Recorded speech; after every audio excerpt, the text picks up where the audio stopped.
Eat, Drink, DFW from the Dallas Morning News is made possible by Central Market. Hello and welcome to Eat, Drink, DFW, the podcast from the Dallas Morning News food team. Each week we take a look at the biggest food and drink stories in North Texas, talk about restaurants in Dallas-Fort Worth, learn some new recipes, and get tips from you, our listeners. I'm Claire Baller, a food reporter at the Dallas Morning News, and today we've got a whole bunch of new restaurant openings that are soon to come your way. We're also going to dive into a restaurant practice some diners love and others hate. So stick with us. That's all coming up right after this. Central Market is really into food, like fish flown in so fresh it still has jet lag into food. Our sourdough starter has been around since grunge was a thing into food. We're talking more prime cuts than a greatest hits album into food. Central Market is really into food. If you are too, then we're the HQ for you, whether you're a make every recipe in the cookbook foodie or a my favorite recipe is reheat type who just digs the delectable. No place makes every day more delicious like Central Market. Really into food. Shop now at centralmarket.com. For the latest food and restaurant news in Dallas-Fort Worth, visit dallasnews.com/food. And we love to hear from you, so email us at eatdrink@dallasnews.com. I'm joined today by my colleagues Imelda Garcia and Sarah Blaskovich, and we've got a lot of ground to cover today, so let's get right into it. Sarah, you have news for us about two new restaurants, one of which you just visited. What can you tell us about it? I'd like to start with a new diner called AM/FM in the Dallas Design District. Like the radio. Like the radio station. Yes, Imelda. And there is a serious synergy here because the owners of AM/FM have been concert promoters for 15 years in Dallas. They run a company called Spoon, SPUNE, and they rep indie bands, hundreds, if not more of them, all around the region.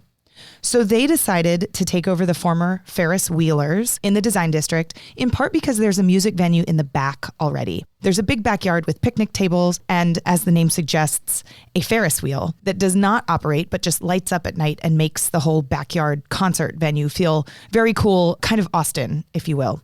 Now, in the front was a barbecue restaurant, and they have reinvented this as AM/FM, a diner. Now, I want to pause and say, I think Dallas needs more diners. And to me, diner says two things, and tell me if you guys agree. One, diner says affordable, right? It says that you can come there, not spend a ton of money, and eat something that's going to make you feel good. Two, diner says all day to me. It says we're going to be open for breakfast, but we're going to stay open well past lunch. And all of those things are true at AM/FM. So it is an all-day breakfast spot, but there's also, grilled cheese and soup and meatloaf, a veggie burger. The idea here at AM/FM is that the menu is created for traveling musicians, some which have dietary restrictions. And of course, everybody is welcome at AM/FM. But the idea of the menu was created around people not at home, looking for homey food that will make them feel cozy and comfortable. Sarah, I was very curious about this, and I saw that Chef Anastasia Quiñones-Pittman is the one creating the menu. And I think that elevates the whole concept of the menu. It sure does. I saw these masa pancakes made with blue masa and cream chicken enchilada pot pie. I mean, delicious sounding, right? Yes. And for listeners who might be thinking that chef sounds familiar, she often goes by Chef AQ, and she was behind Jose on Lovers for a long time. That's right. And anybody who knew her food at Jose will see inklings of it on the AM/FM menu, but in a much more casual format. So huevos rancheros, chilaquiles, a French toast, but different than the one I've ever had at a diner. This one has sweet potato and candied pecans on it. Avocado toast, but with egg and salsa matcha. So I just think that this restaurant sounds, in a world of expensive food, first of all, it sounds affordable. And second of all, it just sounds like you can be anybody with any kind of eating preference, and you can come and find something that will make you happy. And like you said, it sounds like it's going to level up Dallas's diner scene, which I think people have been really craving. Totally. Yeah. My last favorite thing about this restaurant is that the owners explained that any time of day, they want somebody to get the food they want then. If a musician's day starts at 2 p.m., but they're a breakfast person, you can have breakfast at 2 p.m. as a musician.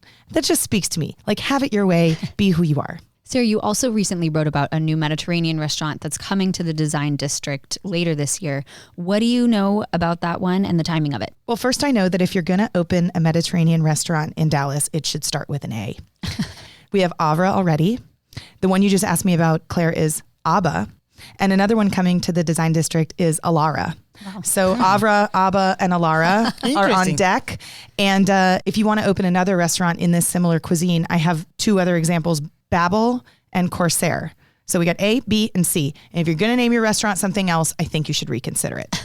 Or you can name it with a D. That's right. Yeah. We can keep going through the alphabet. Someday I'll do an A to Z of Mediterranean restaurants. I mean, that might be possible someday because when you think of Mediterranean food, this does not signify a certain country's cuisine. You know, we're just talking about a region of the world. Mediterranean food is a huge umbrella that can include so many different types of food. Much of it seafood, much of it vegetable forward, some of it healthy. Mediterranean is a buzzword for sure for 2026. What you will see at Abba when it opens in late 2026 is 5 different varieties of hummus. Okay. Which I'll do that. You know, one with brisket in it, one with spicy garlic, and then a fair amount of vegetables and seafood, like I suggested. But there are other Abbas in other cities, including in Austin. And so now Dallas will get one. The other Mediterranean restaurants that are coming to Design District, are those all out of state as well? At least 2 of the highest profile ones are, Claire. So Avra is famously from New York City, but there are other locations elsewhere. And then Abba started in Chicago and moved to Nashville and to Austin and now to Dallas. It is one of many examples of out-of-town restaurants coming to Dallas. I think that will be an interesting thing to keep an eye on in the Design District of who are these restaurant groups coming in, and are we going to continue to see this trend of them being out-of-towners? A fair point, Claire, and I think the answer is yes. All right, speaking of out-of-towners and new restaurants to throw in the mix, I've got one which is Maman. This is a cafe and bakery from New York City that opened its first Texas location in Dallas's Preston Center last November. And we just found out that they're opening a second Dallas location, and that will be in the Casa Linda neighborhood of East Dallas, and it's expected to open later this year. Since I wrote that story, we have found out that another Maman location is coming to Dallas. So this will be their 3rd one that is coming to the Lakewood area. Have either of you guys been to the first Dallas location? Not yet, but I know that they have this Martha Stewart club sandwich. I want to go. Yeah. I want to try it. I have been a couple of times, stood in the lines at the restaurant because it's very popular. And in fact, last night, my kids and I enjoyed one of their famous chocolate chip cookies after dinner for dessert. And my little tip there is that if you put it in the microwave for 10 or 12 seconds, it gets gooey and delicious. Great tip.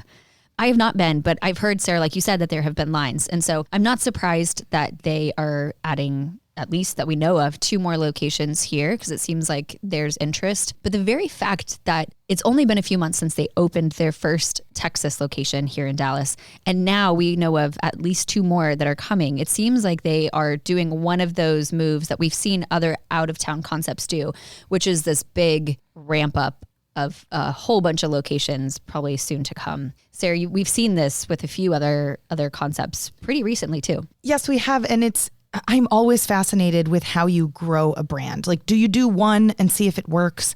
And then do you balloon it into 5 or 10? Or do you take the wait and see challenge of you do one and then you wait years before you do many more? This Maman expansion in Dallas reminds me specifically of a sandwich shop that we've talked about called Snarfs. And they have plans to open 5 in DFW within a couple of months of one another. So possibly similar to Maman, and I'm just taking a guess here. They made the decision that opening more is better. You can get the branding out there. You can get your name said a bunch of times. Also, you can get your food made at one central kitchen that can then be sent to all the places. Maman's expansion is really interesting to me because it was so popular when it opened late last year that they are very carefully choosing new neighborhoods, but moving quick. They are. Yeah. You know, blink and one might be coming to your neighborhood if it's not one of these 3. Okay, continuing on this train of new restaurant openings, Imelda, you have one in Denton. Yeah, Denton, we have a new sushi place, but this is going to be different and fun, I think. This is Kura Revolving Sushi Bar. And the fun part is the conveyor belt. Love this. Yeah, where people can grab their dishes from a conveyor belt. And I don't know, if you want some dish and you didn't pick it up, you have to wait until it makes the whole round of it, praying that nobody took it before you. So this is going to be fun. And if you want something special, there's a screen at your table where you can order a special one. And there's another conveyor belt that will bring that food to you.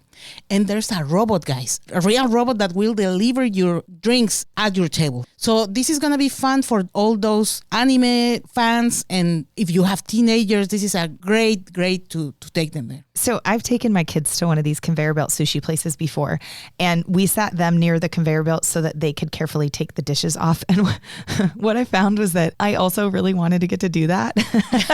Yeah. So it's like, at first you're like, hey, there comes some salmon, hand me one of those. And halfway through, I'm just reaching over them because I'm like, well, I want to play.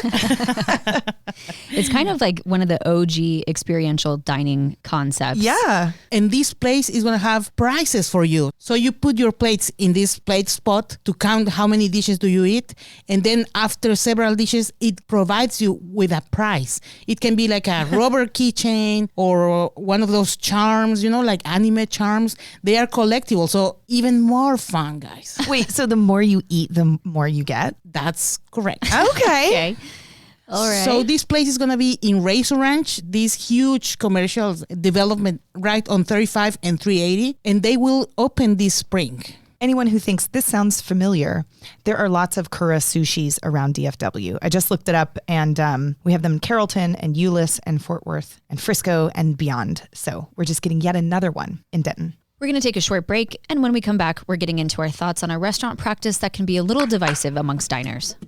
Central Market is really into food. Like when we say cheese, it's in 12 languages into food. Butchers, bakers, and sushi roll makers into food. We're talking so obsessive about quality you can shop blindfolded into food. Central Market is really into food. If you are too, then let us turn your shopping list into a treasure map. Get inspired, get adventurous, or just get a chef-made dinner when you've got more taste buds than time. No place makes every meal more amazing like Central Market. Really into food. Shop now at centralmarket.com.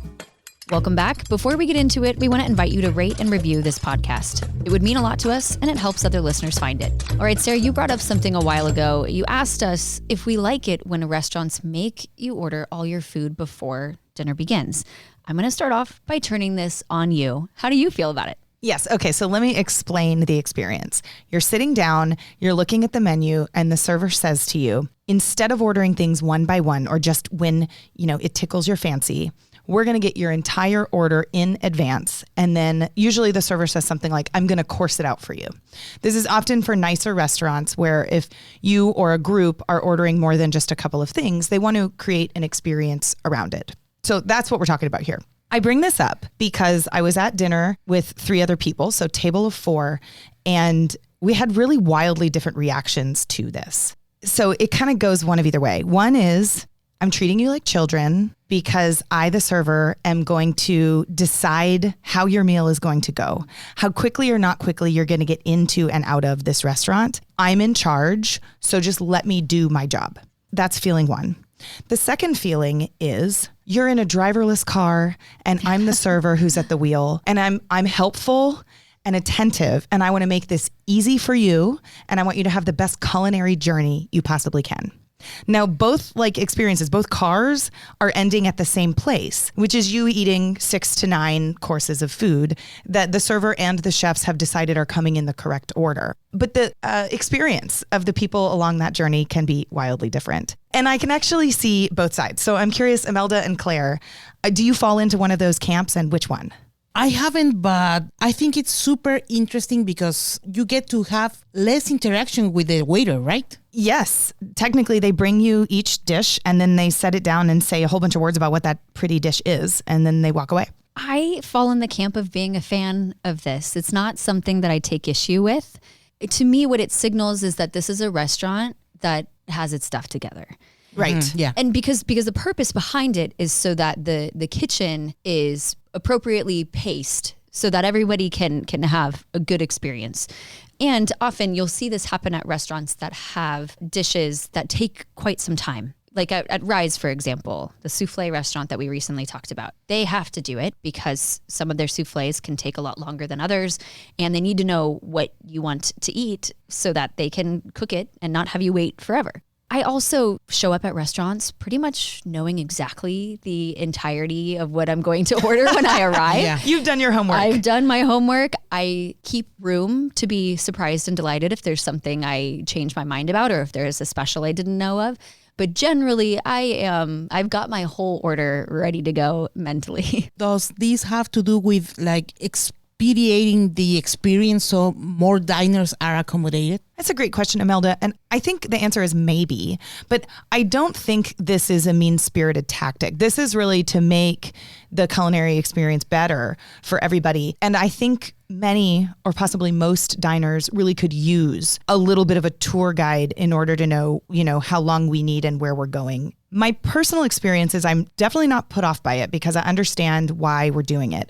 That said, I feel as though I'm the kind of diner that would be okay with choosing my own adventure and that I could end up in a fine spot at the end. And what this restriction does is it keeps the dinner from being spontaneous. And I don't like that part because here's how it can go with me. We're going to order 2 or 3 starters. And if we really like something, or if we're like, oh my gosh, that one part is in this other dish, now we need to try that. Well, now we're having fun, right? And now I want to halt the entrees for just a second because can we order that other one thing or can we get another one?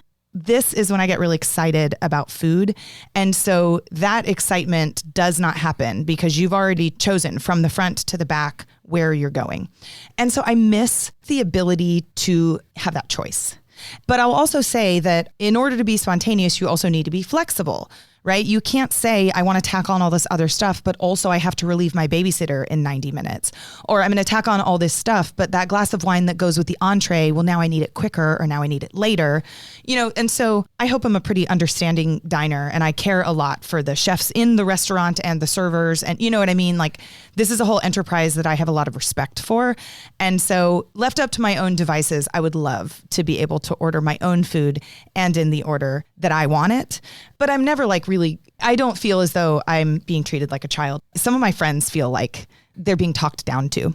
That's so fascinating to me. I've never perceived it that way. I've also never had the experience where a restaurant has asked for the entire order and then the meal has felt very rushed. Yeah. So to me that, I think if it was that way, I would not be for it. But to me, it always has felt really appropriately paced. But if you have regrets, are you not allowed to change your order at all? Or is the kitchen going crazy if you do that?